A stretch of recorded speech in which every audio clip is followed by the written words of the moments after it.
You need to test me with how much chores, I mean how many chores I can do. My fellow, I will fail. Hi guys, good evening, good afternoon, good whenever this post goes up. Welcome back to my YouTube channel. My name is Tina, and to people who are watching me for the first time, you are most definitely welcome. Like I said, my name is Tina, and what I do is speak, basically. That's what I know how to do best. I speak about lifestyle, sometimes I cook, and sometimes I just go about my day. So yeah, today I'm here to talk about a topic that is very controversial, yet very important. It's important to us, our daily lives. And guys, a disclaimer. Well, before I put out the disclaimer, let me tell you what today's topic is going to be. Today's topic is that sounds like I'm trying to give a lecture, right? Okay guys, today I want to talk about the things that our women of today need to teach their male children. Okay, let me not say women of today, because that's me even doing something wrong, because raising kids is not just a woman's job. I think raising kids has to be something that both parents who were responsible for bringing the child to the world in first place are supposed to do together, hand in hand. Co-parenting is very important. But the reason why I am particularly directing this towards women is because it is widely believed that the children spend more time with their moms than their dad. That's what I think. I stand to be corrected though, but that doesn't necessarily mean that the men too would not have or should not take a part in this. Now today I want to speak about the things that women should make sure that they teach their children now, for us to have a better place to live in, for us to make the next generation better. That's the idea here. Make our kids' lives better than ours. Make the world more comfortable for our children and children's children to live in, more than it was comfortable for us, right? Okay. Is that. Now to my disclaimer.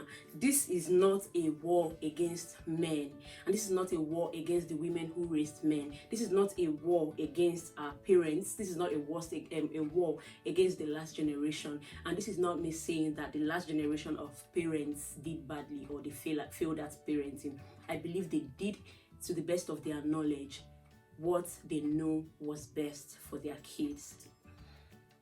Okay, without further ado, let's move right into the video. Number one thing that I am going to say that I think that men should be taught better is how to call each other out when they do wrong things.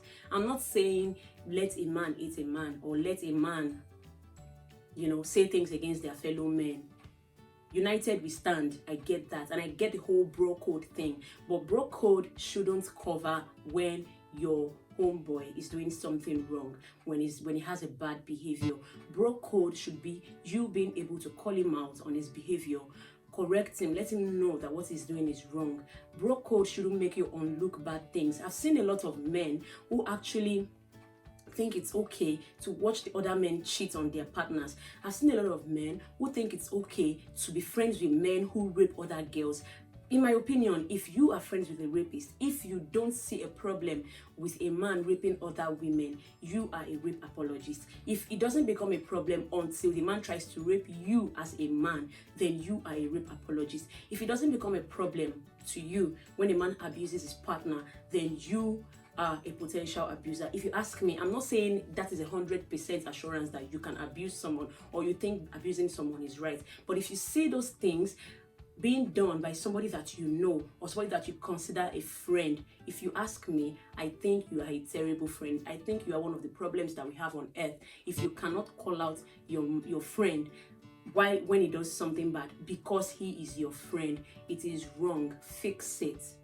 Okay, fix it. And you going around thinking that because your friend is loyal to you, it doesn't matter to you if he's not loyal to his partner. An infidel is going to be an infidel forever, if you ask me. An infidel is going to be an infidel to anyone around them. And a person who is disloyal is going to be disloyal to you. It just needs the right situation to come.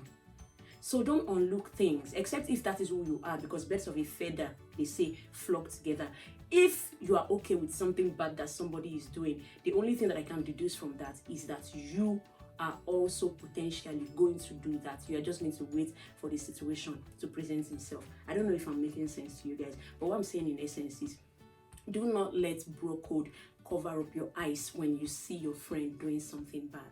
Well, another thing that I think that a male child should be taught when growing up is the real meaning of feminism, the actual meaning of feminism, not the e-feminist meaning, not the meaning that it has been given on Twitter, not the meaning that people deduce from the characteristics that those people who call themselves feminists are portraying. I'm not saying all feminists don't have sense, don't get me wrong. There are some women who just hate men. They just hate that gender based on some things untold. I don't know. Do not watch what those women do and then decide that that is what feminism is about, even if they throw around the word like confetti. You need to teach your kids what real feminism means, how it works. Because I realize that a lot of men in this day and age throw around feminism as a condescending word. Like if you are speaking as a woman, speaking up for your rights or speaking up for something that you think is wrong, or you are just opinionated, the next thing they say to their fellow friends is, she's a feminist, better leave her, don't engage her. Bro, that is not how it works. Men who understand what feminism is are actually feminists. They get it. Feminism is not a war against men. Feminism is women standing up to getting equal treatment in every way that they go to, not being treated as minor, not being treated some type of way because you think that they are less of humans because they are women. Women as a whole, women generally should go and learn about feminism. They should go and study about feminism. They should understand what it really entails. Then make sure that their male children are being taught about these things so that they don't think that feminist is a word that is used in place of idiots, or a word that is used in place of argumentative, or a word that is used in place of just ignore her. I've heard it so many times and I find it so insulting when a woman is trying to explain something and the next thing that a man says to shut her up is, "You're a feminist, please, I'm not going to engage you." Not accepted. Another thing that a male child should be taught and made to understand while growing up is the fact that when you decide to choose a partner, when you decide to get involved with someone, or when you decide to marry someone, your partner should not be considered as a property to you. Your partner is your counterpart. Your partner is your companion. Your partner is that person that you share things with. I mean, if you would decide to share your life with somebody forever, I think it's only normal that you understand that this person is not a property that you own. The person is not a property that you acquire. The person is not a property that you signed for. The person is just another figure that you saw as the other part that would fit into your puzzle, and you decided to come together as partners to become one. You didn't acquire this person, you didn't buy this person, you didn't win this person over. It's not a bet. You have to treat your partner as what she is, a partner, a companion, which brings me to the next point. We should teach our men that relationships with secrets are not relationships. You cannot be in a relationship with someone and decide that these are the things that you can discuss with your male friends, that you can discuss with your wife or with your girlfriend. Okay, I don't want to speak based on relationships, just girlfriend, boyfriend thing, even though I think the normal thing that people should do is date to marry, right? But I realized that in the world that we live in now, a lot of people date to date to have fun, date to take pictures, date to go on vacation, date to say they are dating, they date for so many reasons, some even unknown to me. But now let me talk about something that has a little iota of permanence in it. Let's assume that this is going to be permanent. I feel like that person that you want to share your life with deserves to know everything about you. No secrets, your day-to-day activities, communication, that's the point, right? And not just communication, understanding also matters. You have to be ready to listen, to understand, not to listen to respond, not to listen to ignore, not to listen for other reasons, but to listen to understand. That is how you can make things work, and that is how two people can be comfortable in a relationship. Also, men should be taught that chores are not a female's job. This part, I don't know, it really touches men in a part of their heart that really hurts them, but I don't know how else to explain that chores like cooking, like cleaning, is a survival skill. We have to make our male children know that with or without a woman, you are going to eat anyways. You are going to clean your space. You're going to have to do some things that are considered basic life survival skills. So why then do you think it is something that a woman should do? It is something that a woman is made to do. A kitchen is a woman's place. You know, I kind of understand from the generations past if people think a kitchen is a woman's place, because most times these women are not educated, they don't go out to work. All they do is stay at home with the kids while the husbands go out to hustle. I understand. That way, a man would not go out all day, then get back in the evening and still start cleaning the house and still start making food for you to eat and still start doing this and still start doing that. But the world advanced to a point where even women now go out. Women are presidents, women are politicians, women are business moguls, women are making money, women are out there earning a living, women are taking care of their children financially and in every way possible. If women could share the support that a family needs with a man, what is wrong with a man also sharing his ability to give what he can and contribute to the basic survival skills that you need in your home? Make it make sense. Make me understand. I'm not here fighting and saying this is how it must be. Man must sweep, man must wash clothes, man must... That is not what I am saying. What I'm saying is, no man should think that it's a woman's job to do this, and when he's doing it, he's helping her out. Nope. When you're cleaning the house or cleaning out your space, you're taking care of your home. When you are cooking, you are taking care of your belly baby. When you're taking care of your child, when you're cleaning up after your child, you are raising your kid. What you're doing is collectively surviving. You're not helping. I'm not saying we are not helpmates now. Don't get me wrong. I'm not saying that you don't help your wife with things or your partner with things. Your partner doesn't help you with things. But don't make it look like these things are basically for women to do. No. Let us raise. It makes me laugh when I read those stories on Twitter. Where a woman will go and visit her in-laws and they say they are testing her, they pack the pile of clothes out for her to wash, or they pack the pile of plates for her to wash, and then when she fails the test, they start shaming her that she's not a good enough wife. Don't test me, ma fail. Man, oh God, no, I go to fail. Because why? You're not testing me about my finances. You're not testing me about how many certificates I have. You're not testing me about how beautiful I am. You need to test me with how much chores, how many chores I can do. I fail. I will fail. You understand? So, we women should necessarily raise these men to understand that you have to take a part in your own survival. That's that about that. We need to teach our men that cheating is not normal. Cheating is not in a man's DNA. Men are not promiscuous by nature. You guys, every human being on earth, even dogs, are promiscuous by nature. What differentiates people, what differentiates a cheat from a non-cheat is discipline. What differentiates a cheat from a non-cheat is the fear of God. Please stop normalizing these things. I realize that what our mothers have been saying, what our grandmothers have been saying, is why these people have so much confidence in what they do and expect you to cope with bullshit. Cheating is in everybody's DNA if that's the case, bro. When a man cheats and you go home to report, they'll tell you you want to leave your husband's house because of cheating. It rains everywhere.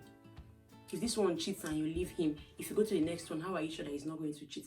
Let men know that they are not born to cheat. God did not put it inside them. Everyone has a tendency to cheat. Men, women, hermaphrodite, name it. We all have the tendency to cheat. The people who don't do it are the ones who know the right things from the wrong things. Let's not justify this thing. It's becoming too normal. It's becoming annoying. Let's stop it.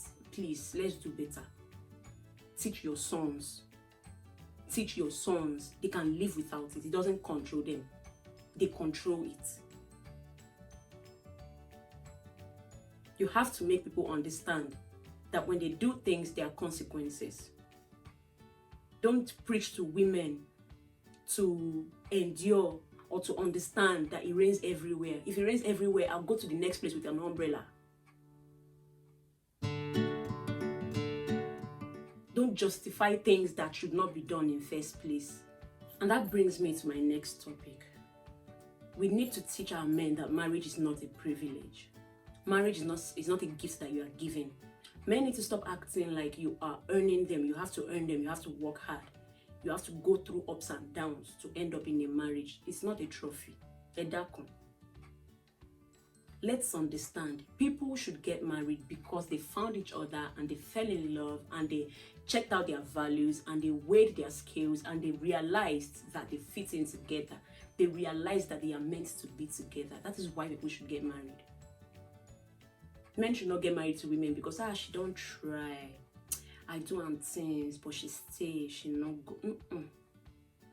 Don't marry her because this woman na strong woman. No. Don't marry her because even if I mess up, she always dey. No. Don't marry her because you don't get what I do. You don't get what I do. She go still dey. No. Only your mom should dey whatever you do.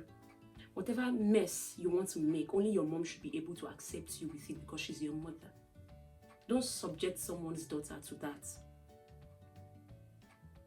Brings me to another point. Cheating and abuse is never going to be considered as part of ups and downs in relationships. You have to make these men know that we have ups and downs in relationship. That's right. But ups and downs should be financial, should be when you're trying to achieve something and there's a drag, when you have issues, when you go broke sometimes, when you didn't get that contract, when something goes wrong, when you guys can't seem to find a solution, when you guys are trying to compromise one or two things and it's difficult, when you guys are trying to achieve something and it's just not working. That's what ups and downs should be. Cheating, abuse, whether domestic abuse, whether emotional abuse, whether verbal abuse, whatever kind of abuse should never be considered as ups and downs in a relationship. Bringing me to my next point.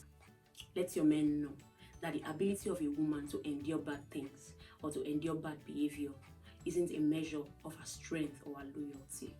The ability of a woman to deal with a cheating man, the ability of a woman to keep going back and forth over a man that clearly doesn't care or doesn't respect her, the ability of a woman to stay resilient even in a relationship that is obviously not working is not a measure of strength.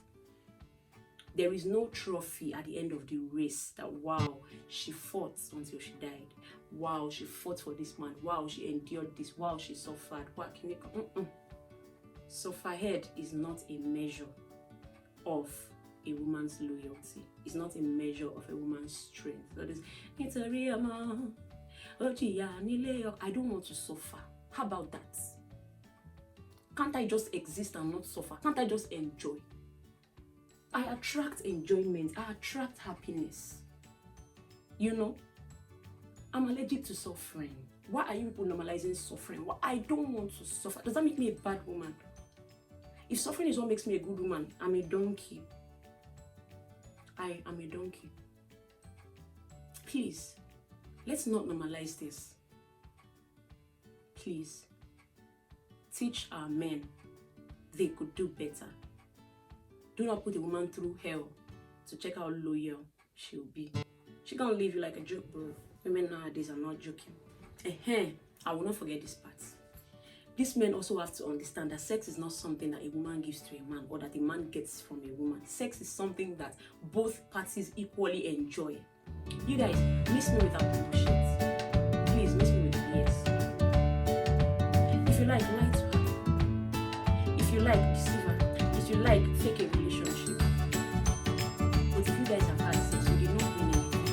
It's not a trophy. You enjoyed and she enjoyed it too. So when you people consider it an insult to say you have slept with her, I don't want to sleep. Please sleep with her. You slept with her. She did not sleep with you. You got naked. She got naked. You got in the act. So which one is she has more to what she does in Google, what's like make it make sense to me, please. Please teach your male children.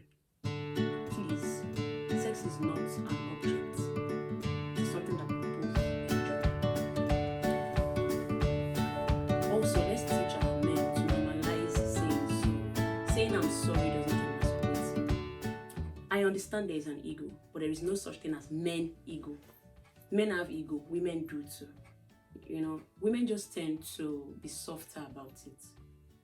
So when you say I'm sorry, it doesn't make you less of a man. It doesn't emasculate you. If anything, it makes you stronger. Also, when you compliment your woman, when you let her know she looks good, when you see something new, when you notice it, when you pay attention, it's sexy, it's cute. It doesn't make you soft, man. I mean, she knows you find her beautiful is why you are with her in the first place, but we love to hear it. Compliments are one of the best things that you could give to a woman in a relationship. Correct me if I'm wrong. I mean, I stand to be corrected. When you show affection, when you show how you feel in front of your friends, in front of family, it doesn't make you soft, man. If anything, it makes you a strong man. It makes you believable. Which brings me to my next topic. Women, please teach your men to show how they feel, to feel their feelings, to stop bottling things up. We're tired of having depressed men. We're tired of hearing men commit suicide. We're tired of men having to act like they have it all together. We're tired of men having to pretend to be happy. We're tired of men not being able to discuss their weaknesses. We're tired of men being scared to show that they are scared. We're tired of men bottling up everything that bothers them. Teach them to speak. Teach them to cry. Teach them that it's okay to have emotions. Teach them that it's fine to be seen, to let themselves be seen. That way we have healthier men. We have men that are less toxic. We have free men. We have men that are liberated. We have men that don't have to suppress everything. Let men know that their mental health is very, very important to the world and they are needed. Without men, procreation is impossible. Let them know that we appreciate them, but we need them to speak out more. We need them to survive. And the best way to survive is to feel the feelings and do not be scared to show some weakness. Do not be scared to be vulnerable. That's what life is about after all. Thank you very much for listening to me. Thank you for coming back. And if you feel like there are some things that I left out and did not say, if you feel like there are some things that you want to correct me about, if you feel like there are some things that I'm wrong about, please do not hesitate to put it in the comment section below. I live for your comments, guys. I read them, I like them, and I would respond to as many as I can. Please don't forget to subscribe to my YouTube channel at Tinashka on Snapchat, Instagram, and what is it that there is again? On Twitter. Please like, subscribe once again, and I'll see you in my next video. Thank you very much. Goodbye.